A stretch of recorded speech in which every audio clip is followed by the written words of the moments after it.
বাংলা নাটকের দর্শকদের জন্য আসছে নতুন এক ভালোবাসার গল্প।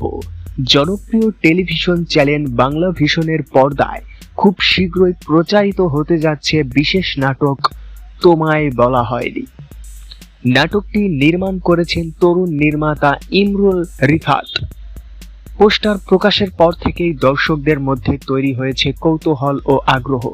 নাটকটিতে অভিনয় করেছেন সময়ের জনপ্রিয় অভিনেতা ইয়াশ রোহান এবং জনপ্রিয় অভিনেত্রী কেয়া পায়েল এবং আরো অনেকেই।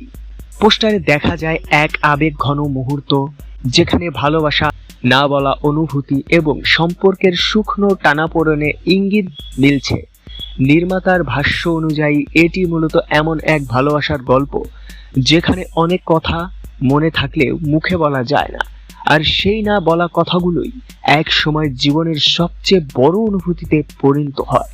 নির্মাতা ইমরাউল রাফাত জানান, দর্শকদের জন্য একটি ভিন্নধর্মী ও আবেগঘন গল্প তুলে ধরার চেষ্টা করা হয়েছে এই নাটকে।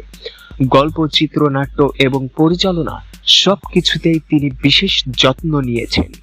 আসন্ন ঈদ উল ফিতর উপলক্ষে 2026 সালের ঈদ আয়োজনের অংশ হিসেবে বাংলা ভিশনে প্রচারিত হবে নাটক তোমায় বলা হয়নি। নির্মাতাদের আশা, ভালোবাসা ও আবেগের এই নাটকটি দর্শকদের হৃদয় ছুঁয়ে যাবে। এই ছিল আজকের আপডেট।